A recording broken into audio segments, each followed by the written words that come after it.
आज हम कवर करने वाले हैं हमारी एक्सरसाइज 1.2 का क्वेश्चन नंबर 3, 4 एंड 5। तो इन तीनों क्वेश्चन को हम आज की क्लास में कवर करेंगे। इन तीनों क्वेश्चन को अच्छे तरीके से समझना है क्योंकि ये थोड़े से डिफरेंट क्वेश्चन है।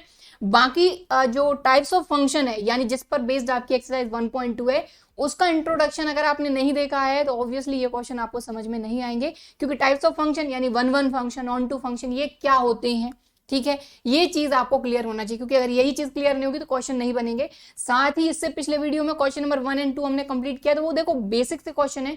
तो स्टार्टिंग जब कर रहे हैं तो बेसिक से क्वेश्चन समझिए, ठीक है, क्योंकि ये क्वेश्चन थोड़े डिफरेंट होने वाले हैं। ठीक है, तो क्लास को शुरू करेंगे। बाकी हेलो एवरीवन, मैं हूं प्रियंका और हम करने वाले हैं आज की क्लास में एक्सरसाइज 1.2 का क्वेश्चन नंबर 3, 4 एंड 5। तो चलिए शुरू करते हैं। सबसे पहले बात करेंगे हम क्वेश्चन नंबर 3 की। क्वेश्चन नंबर 3 में हमको बोला जा रहा है prove that the greatest integer function f such that R to R real number to real number.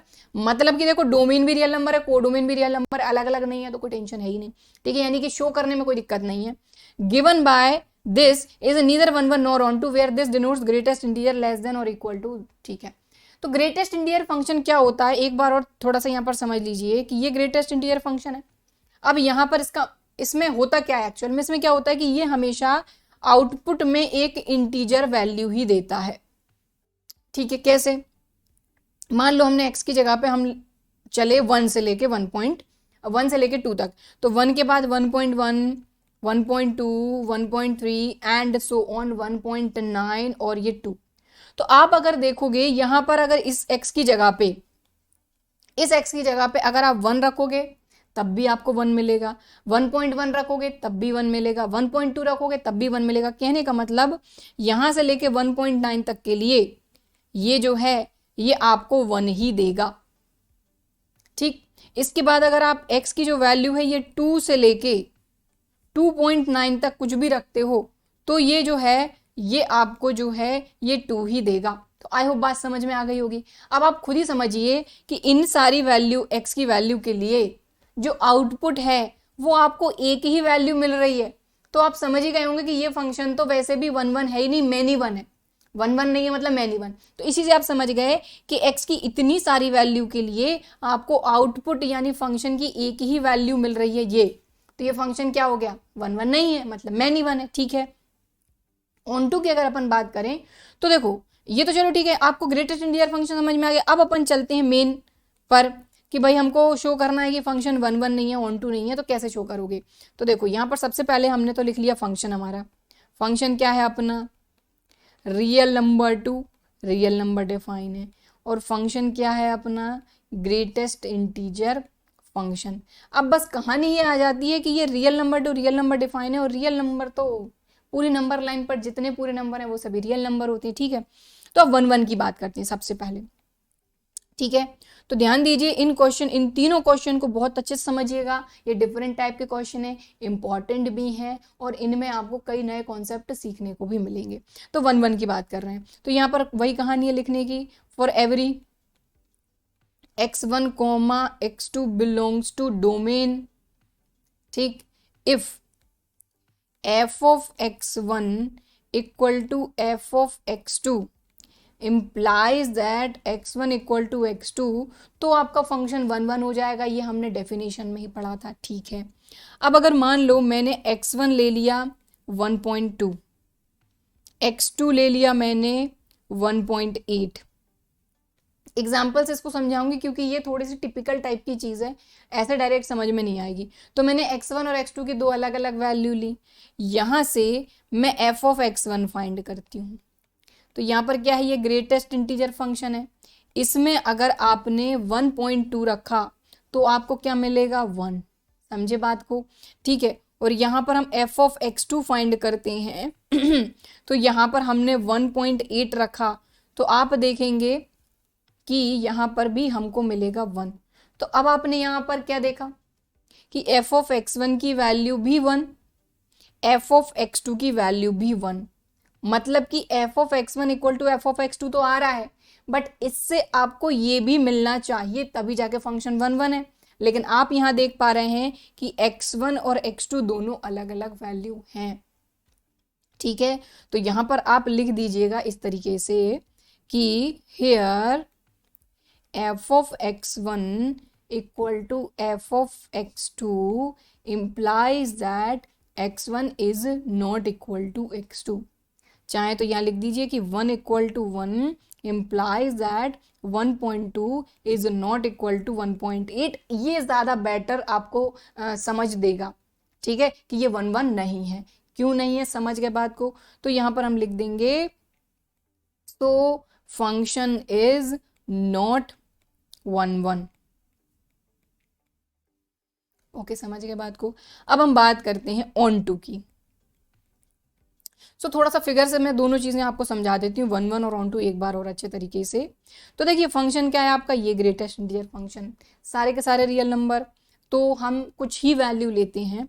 तो अगर हम 1.1 से लेके 1.9 तक की बात करें, ठीक है, और यहाँ पर ये अपना 0 और भी कई सारी वैल्यू, यहाँ पर अगर अपन देखें तो ये अपना हो गया 0 1 से लेके 1.9 तक, फिर 2, फिर यहाँ से लेके 2.9 तक।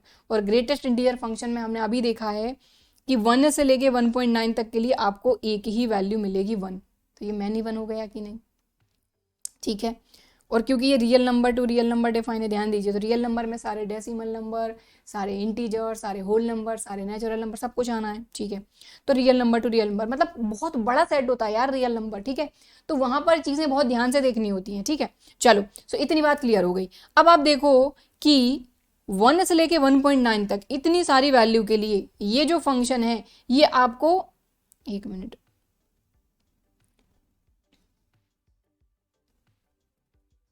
ये आपको ये 1 ही दे रहा है। इतनी सारी वैल्यू के लिए आपका ये जो फंक्शन है, ये इतनी सारी वैल्यू के लिए ये जो फंक्शन है ये आपको एक ही वैल्यू दे रहा है। मतलब इतनी सारी वैल्यू के लिए एक वैल्यू, मतलब मैनी 1, ठीक। अब एक चीज और देखो कि यहां पर जो डेसिमल वैल्यू है, क्योंकि देखो जो भी आउटपुट आ रहा है या तो वो 1 आएगा या 2 आएगा या 3 आएगा, यानी कंप्लीट वैल्यू आएगी। फंक्शन की वैल्यू जो भी आएगी वो एक इंटीजर आ रही है। क्या आ रही है, एक इंटीजर आ रही है। मगर रियल नंबर के अंदर यहां पर कई सारे डेसिमल नंबर भी होंगे और भी कई सारी वैल्यू होंगी, उनका क्या, तो वो तो खाली रह जाएंगे। तो ऑन टू में यही तो होता है। ऑन टू में हम देखते हैं कोडोमेन, कोडोमेन के अंदर इस तरह की कई सारी ऐसी वैल्यू रह जाएंगी जिनके लिए यहां पर कोई प्री इमेज रहेगी नहीं, तो ये ऑन टू भी नहीं है। समझ गए बात को। तो शो करने का तरीका हमको पता होना चाहिए। ये हमने एग्जाम्पल से यानी कि मैपिंग से थोड़ा समझ लिया। अब हम ऑन टू की बात करते हैं। तो यहां पर हम लिखेंगे for every y belongs to codomain real number, codomain है ना, f of x equal to y. और f ऑफ x क्या है आपका, greatest integer function equal to y। और आप एक चीज बताइए, y क्या है आपका, 1.9 हो गया, 2.8 हो गया, 2.5 होगा, कुछ भी हो सकता है क्योंकि रियल नंबर है। तो आप एक बात बताइए, क्या ये इक्वल होंगे, नहीं होंगे, क्योंकि यहां से जो भी वैल्यू आएगी वो एक इंटीजर ही आएगी। तो यहां लिखेंगे ये इक्वल नहीं है। तो या फिर यहां लिख देंगे कि फॉर y इक्वल टू 1.9 जो कि रियल नंबर है, for y equal to 1.9 there does not exist preimage in codomain. ठीक है, अभी मैंने आपको क्या समझाया था, यहाँ पे x की वैल्यू है, यहाँ पर y की वैल्यू है, ये भी रियल नंबर है, ये भी रियल नंबर है। अब रियल नंबर के अंदर यहाँ पर भी तो 1.8 1.9 1 होगा, 2 होगा, ये सारे रियल नंबर हैं। और यहाँ पर 1 से लेके 1.9 तक की सारी वैल्यू के लिए तो आपको यहाँ पर 1 ही दे रहा है। तो ये 1.8 1.9 और इस तरह की वैल्यू का क्या, तो उनके लिए कोई प्री इमेज यहाँ डोमेन में नहीं है, इसलिए फंक्शन जो है ये ऑन टू नहीं है। So function is not onto. और आप ये भी लिख सकते हैं कि यहां पर जो रेंज है, ठीक है, मैंने आपको जब डेफिनेशन बताई थी 1 और ऑन टू की, तो ऑन टू में मैंने आपको क्या बताया था कि range is equal to codomain अगर हो गया, उसी कंडीशन में फंक्शन ऑन टू होगा। और यहां पर हम देख पा रहे हैं कि रेंज और कोडोमेन इक्वल नहीं है, तो इस तरीके से भी अपन यहां पर शो कर सकते हैं। देखो कि आपका डोमेन क्या है, रियल नंबर, कोडोमेन क्या है, ये भी रियल नंबर है, लेकिन जो आपकी रेंज है, यानी जो वैल्यू आउटपुट में आ रही हैं, इसके अंदर आप कोई भी वैल्यू रख रहे हो तो आपको या तो 1 मिल रहा है, 2 मिल रहा है, 3 मिल रहा है, यानी कंप्लीट वैल्यू मिल रही है, मतलब इंटीजर मिल रहा है। तो यहाँ पर आप लिख दोगे इंटीजर, इंटीजर को जेड से भी शो करते हैं, ठीक है। तो ये लिख दो, चाहे ये लिख दो। तो आप देख पा रहे हो कि यहाँ पर जो जेड है ये is not equal to real number, मतलब कि range is not equal to codomain, इस तरीके से लिख सकते हो, ठीक है। तो चाहो तो ऐसे भी लिख सकते हो कि this and range is not equal to codomain, क्योंकि जब ये इक्वल होंगे तभी जाके फंक्शन ऑन टू होगा। So function is not onto, समझ गए। इस तरीके से आपका पहला question, I mean question number 3 यानी आज की क्लास का पहला क्वेश्चन जो होता है वो होता है खत्म, ठीक है। समझ गए बात को। तो ये ग्रेटेस्ट इंटीजर फंक्शन है, ये बाहर कोई भी वैल्यू निकालेगा तो एक इंटीजर वैल्यू ही देगा, और जो वैल्यू आउटपुट में आती है वही तो आपकी रेंज होती है। तो कहने का मतलब जो भी वैल्यू आएगी वो तो आपका एक इंटीजर होगा, और इंटीजर और रियल नंबर इक्वल थोड़ी होंगे, ठीक है। ये और रेंज जो है ये कोडोमेन का सबसेट हो जाएगा, बट यहाँ पर इक्वल नहीं होगा, और इक्वल होगा कोडोमेन के तभी जाके जो फंक्शन है ये ऑन टू होगा, तो नॉट ऑन टू, ठीक है। अगले क्वेश्चन पे चलते हैं, क्वेश्चन नंबर 4। क्वेश्चन नंबर 4 में क्या है, show that the modulus function, अच्छा given by this is neither 1 1 nor onto. अच्छा देखो यहाँ पर भी वही है कि जो मॉडुलस फंक्शन है ये ना ही 1 1 है ना ही ऑन टू है, ये हमको शो करना है। Function real number to real number define है।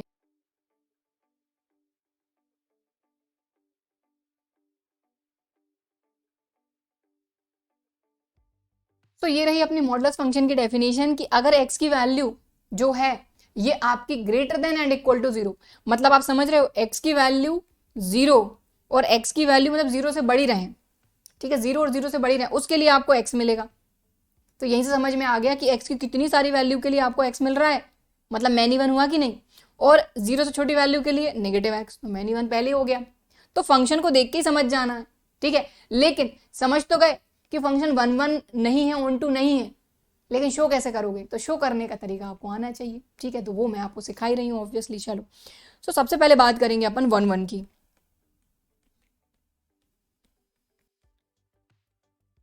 For every x1, x2 belongs to domain, domain क्या है अपना real number, if f of x1 equal to f of x2 implies that x1 equal to x2, तभी जाके आपका function 1 1 होगा। ये तो आपको पता ही है, डेफिनेशन में हम पढ़ ही चुके हैं। तो देखो ये कुछ अलग तरह के फंक्शन है, क्योंकि आप कंफ्यूज हो सकते हैं, इसलिए मैं एग्जांपल से आपको समझा रही हूँ। तो यहाँ पर हम क्या करेंगे, x1 और x2 दो अलग अलग वैल्यू लेते हैं, ठीक है। तो दो अलग अलग हम वैल्यू लेते हैं। देखो हमने x1 लिया -1 और x2 लिया मैंने 1, यानी फंक्शन जो है ये क्या है आपका मॉडुलस। अब इसमें आप -1 रखोगे तब भी 1 आएगा और 1 रखोगे तब भी 1 आएगा, मतलब जो फंक्शन की वैल्यू है ये तो सेम आ रही है ना, ठीक है। तो ऐसे हम समझ रहे हैं। देखो तो मॉडुलस फंक्शन में, या फिर मैपिंग से और थोड़ा समझ ही लो एक बार में, ठीक है। तो यहाँ पर सारे के सारे रियल नंबर, तो हमने लिया यहाँ पर 0 1 2 3 4 and so on, -1 -2 -3 and so on, यहाँ पर भी 0 1 2 3 4 -1 -2 -3। तो अब आप देखो कि यहाँ पर क्या है, मॉडुलस फंक्शन है मेन, तो अपना क्या है मॉडुलस फंक्शन। अब अगर ध्यान दो, आप -1 रखते हो मॉडुलस में तब भी आपको 1 मिलेगा, 1 रखते हो तब भी 1 मिलेगा। कहने का मतलब -1 की भी इमेज 1 है और 1 की भी इमेज 1 है, मतलब x की दो अलग अलग वैल्यू है, समझिएगा। x की वैल्यू -1 और 1 पर आपको फंक्शन की वैल्यू 1 मिल रही है, तो ये क्या हुआ मैनी 1, ठीक है। और भी देख लो, -2 पे भी 2 मिल रहा है और 2 पे भी 2 मिल रहा है, मतलब यहाँ पर भी -2 के लिए 2 और 2 के लिए 2, तो x की वैल्यू अलग अलग है। x की वैल्यू एक तो 2 है और x की वैल्यू एक -2 है, लेकिन फंक्शन की जो वैल्यू है वो तो आपको सेम ही मिल रही है। तो f of x1 equal to f of x2, but x1 is not equal to x2, ठीक है। समझ के बात को। तो ये फंक्शन 1 1 नहीं है, मैपिंग समझ लिया। ऑन टू भी समझो आप, ऑन टू में हम देखते हैं कोडोमेन। तो कोडोमेन में आप देखोगे क्योंकि फंक्शन मॉडुलस फंक्शन है, तो जो आउटपुट यहाँ आएगा ये आएंगी सारी की सारी positive value, positive real number, समझ रहे हैं बात को। लेकिन नेगेटिव रियल नंबर का क्या, नेगेटिव रियल नंबर का क्या, क्योंकि मॉडुलस फंक्शन आउटपुट में क्या देता है, पॉजिटिव वैल्यू। तो इन वैल्यू के लिए यहां पर कोई प्री इमेज है ही नहीं, तो ये ऑन टू नहीं होगा। तो मैपिंग से समझ गए। अब अपन यहां पर सही तरीके से लिख के समझ लेते हैं। तो यहां पर आप देखोगे कि मैंने एक x1 की वैल्यू ली -1, x2 की वैल्यू ली 1, सेम नंबर है लेकिन साइन अलग अलग लिए, ठीक है, लेकिन दोनों वैल्यू अलग अलग है। यहां पर हमने फाइंड किया f ऑफ x1, फंक्शन क्या है, मॉडुलस x1, तो ये हो जाएगा मॉडुलस के अंदर -1 जो कि आ जाएगा 1, ठीक है। और यहाँ से हम f ऑफ x2 फाइंड कर रहे हैं, तो आप देखोगे मॉडुलस x2 हो जाएगा ये, और यहाँ से ये आ जाएगा x2 की जगह पे 1, और यहाँ से आउटपुट मिलेगा 1। तो आप फिर से यहाँ क्या देख रहे हो कि x1 f ऑफ x1 है 1, f ऑफ x2 है 1, तो आप यहाँ से ये कह सकते हो कि f of x1 equal to f of x2 है कि नहीं, देख रहे हो। बट आप ये बताइए कि क्या इनके अंदर जो x1 और x2 है वो इक्वल है, क्या -1 और 1 इक्वल है, नहीं है, ठीक है। तो यहाँ पर अपन यही लिखेंगे, इसको अपन हटा देते हैं ये, तो यहाँ लिखेंगे कि if f of x1 equal to f of x2, ठीक।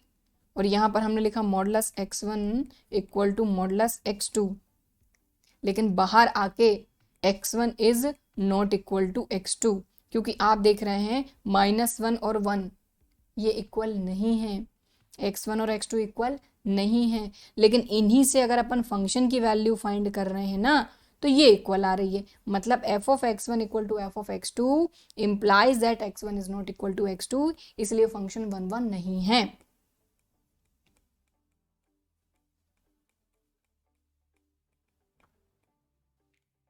ठीक है, और एग्जाम्पल के तौर पे आप ये दे सकते हैं। ओके, चलो ऑन टू की बात करते हैं अब अपन।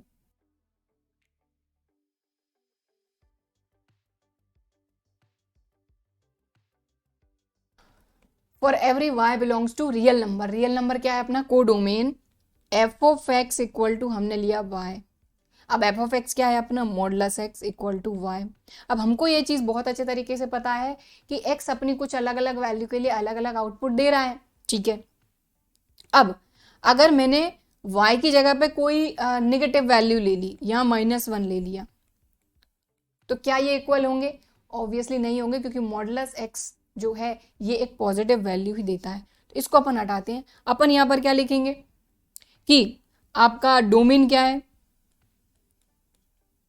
रियल नंबर, कोडोमेन क्या है, ये भी क्या है, रियल नंबर। लेकिन रेंज की अगर आप बात करोगे तो आपको सारे के सारे पॉजिटिव रियल नंबर मिल रहे हैं, और पॉजिटिव रियल नंबर और रियल नंबर इक्वल नहीं हो सकते, क्योंकि रियल नंबर के अंदर तो सारे के सारे नंबर आएंगे, नेगेटिव भी पॉजिटिव भी सब कुछ, ठीक है। समझ रहे बात को। यहाँ पर एक फिगर बना के भी मैं आपको बता देती हूँ, 0 1 2 3 कुछ कुछ नंबर हम ले रहे हैं, -1 -2 -3, ठीक। यहाँ पर 0 1 2 3 -1 -2 -3, पूरे नंबर नहीं ले रही हूँ, कुछ ही नंबर ले रही हूँ, ठीक है। अब आपको ये चीज़ पता है कि 0 के इस तरफ से सारे नंबर हैं ये नेगेटिव रियल नंबर हैं, ये सारे के सारे पॉजिटिव रियल नंबर हैं। और क्योंकि हमारा फंक्शन है मॉडुलस x, तो मॉडुलस x के अंदर अगर आप 1 डालोगे तब भी 1 देगा, और पॉजिटिव 1 डालोगे तब भी 1 देगा। कहने का मतलब -1 की इमेज भी 1 है, 1 की इमेज भी 1 है, -2 की इमेज भी 2 है, 2 की भी 2 है, -3 की भी 3 है, 3 की भी 3 है। लेकिन यहाँ पर अगर आप देखोगे, सॉरी हाँ राइट, तो अब यहाँ पर आप देखोगे तो डोमेन क्या है आपका, रियल नंबर, कोडोमेन भी रियल नंबर है।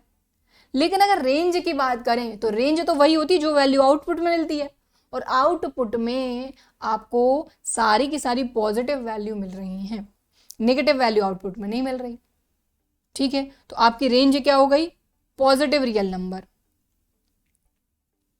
ठीक। तो यहां पर आप देख पा रहे हैं, so range is not equal to codomain, so function is not onto. तो ये चीज हमने डेफिनेशन में पढ़ी थी ऑन टू की, कि फंक्शन उसी कंडीशन में ऑन टू होगा जब रेंज और कोडोमेन इक्वल होंगे, ठीक है। तो उस कॉन्सेप्ट का यहां पर हमने यूज कर लिया। ठीक है, समझ गया। चलो चलते हैं अगले क्वेश्चन पे। अगला क्वेश्चन क्या बोल रहा है, show that the signum function f such that R to R given by is neither 1 1 nor on 2। ये भी 1 1 भी नहीं है, ऑन 2 भी नहीं है, ये शो करना है। तो अगर आप फंक्शन को देखो तो यहां पर भी वही कहानी है कि पॉजिटिव वैल्यू के लिए एक्स इज ग्रेटर देन 0, 0 से बड़ी वैल्यू के लिए आउटपुट मिल रहा है 1, 0 के लिए मिल रहा है 0, और एक्स इज लेस देन 0 के लिए -1 मिल रहा है। मतलब रेंज जो है वो सिर्फ इतनी है, और कोडोमेन क्या है, रियल नंबर।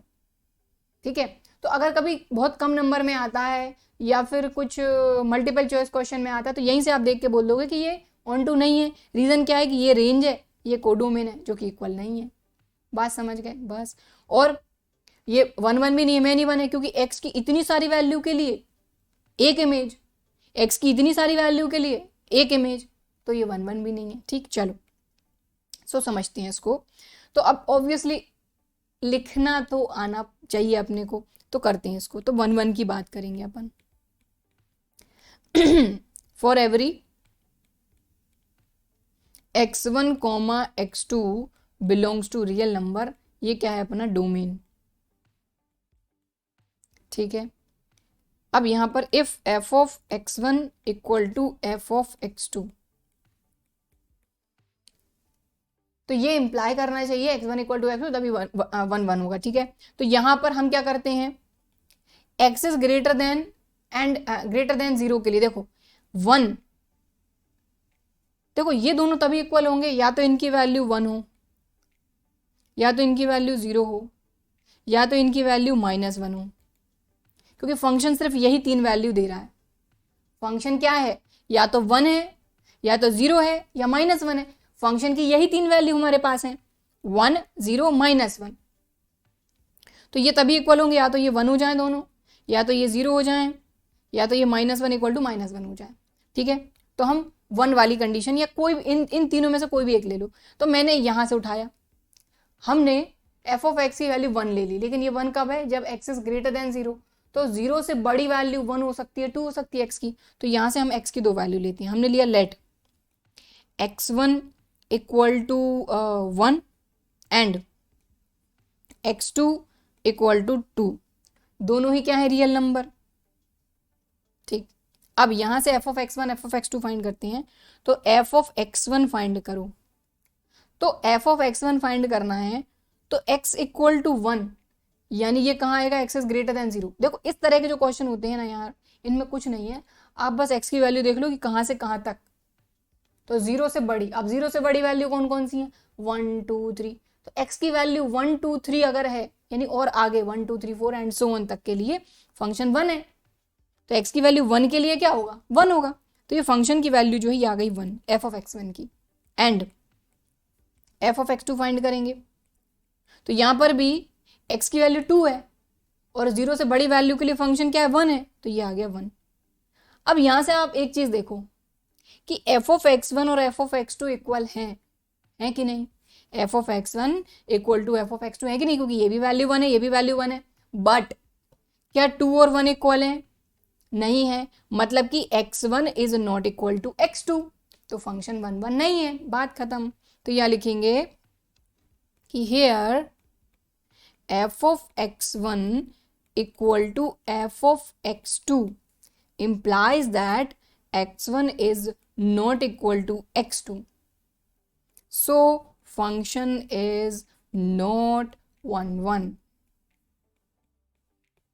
समझ गए बात को, नॉट 1 1, नॉट 1 1 नहीं मतलब कि मैनी। अब जो पूछा है हम उसी शब्द जो पूछा जाएगा हम उन्हीं शब्द में आंसर करेंगे। ठीक है, तो 1 1 नहीं है। अब हम बात करते हैं ऑन टू की, मैपिंग से भी अभी समझाऊंगी, क्लियर हो जाएगा। तो वही for every y belongs to real number, codomain है ये अपना। ठीक है, यहां पर अपना फंक्शन जो है ये अलग अलग वैल्यू के लिए अलग अलग है। तो यहां पर अगर आप एक चीज देखो कि आपका डोमेन क्या है, रियल नंबर, कोडोमेन क्या है, ये भी रियल नंबर है। बट रेंज क्या है, रेंज है आपकी -1, 0 और 1। अब आप बोलेंगे ये हमको कैसे पता चला कि रेंज हमारी -1, 0, 1 है? भाई समझो ज़रा, यहाँ पर मैपिंग से समझाती हूँ। Real number to real number, ये हो गया आपका डोमेन, ये हो गया आपका को डोमेन। ये भी मैं लिख देती हूँ यहाँ पर, डोमेन और को डोमेन। ठीक है, अब रियल नंबर के अंदर तो कई सारे नंबर हैं यहाँ, 0, 1, 2, 3, 4 and so on, -1, -2, -3 and so on. तो रियल नंबर बहुत सारे होते हैं, इनके बीच में भी कई सारे नंबर हैं, हम सिर्फ उतना ही लिख रहे हैं जितने में आपको समझना है। ठीक है, यहाँ पर भी 0, 1, 2, 3 and so on, -1, -2, -3 and so on. अब हमको यहाँ पर फंक्शन में क्या बोला गया है, देखो क्या बोला गया है, x इज ग्रेटर देन 0, 0 से बड़ी वैल्यू के लिए 1 है फंक्शन। तो 0 से बड़ी वैल्यू तो ये रही सारी, इसके आगे और भी सारी कई वैल्यू रहेंगी। तो 0 से बड़ी वैल्यू, तो 0 से बड़ी वैल्यू तो ये रही, इनके लिए फंक्शन है 1, 0 के लिए 0, और 0 से छोटी वैल्यूज जितनी भी है सारी की सारी उनके लिए -1। तो अब आपने क्या देखा यहां पर कि आउटपुट क्या आ रहा है भाई, डोमेन रेंज को डोमेन आप क्लास 11 में सीख चुके, तो आउटपुट में क्या आ रहा है, y की एक ये वैल्यू यूज हो रही है, एक ये वैल्यू यूज हो रही है, एक ये वैल्यू यूज हो रही है, इसके अलावा y या फिर f ऑफ x की कोई भी वैल्यू यूज नहीं हो रही है। तो यही 3 वैल्यू हमारी रेंज में आएंगी, बाकी ये वैल्यू भी खाली है, ये वैल्यू भी खाली है, तो इनको थोड़ी हम रेंज में लेंगे, राइट? तो ये तो अपने को पता ही है। तो यहां से अपने को दिख रहा है कि डोमेन पूरा रियल नंबर है, को डोमेन पूरा रियल नंबर है, लेकिन रेंज सिर्फ है -1, 0, 1, यानी कि सारी पॉजिटिव वैल्यू के लिए आउटपुट 1 आ रहा है, 0 के लिए 0 आ रहा है, और सारी नेगेटिव वैल्यू के लिए जो आउटपुट आ रहा है वो -1 आ रहा है। तो ये हो गई अपनी रेंज। और यहां पर हमने देखा, क्या देखा, कि जो रेंज है और ये को डोमेन है ये इक्वल नहीं है, जो कि ऑन टू की डेफिनेशन में हमको बोला गया था। तो यहां पर हम सीधा सीधा लिख देंगे कि here range is not equal to codomain. ठीक है, कोडोमेन आपका रियल नंबर है, ठीक है, और रेंज है आपकी -1, 0 और 1, ये 3 ही एलिमेंट है, ये इक्वल नहीं है। So function is not on to.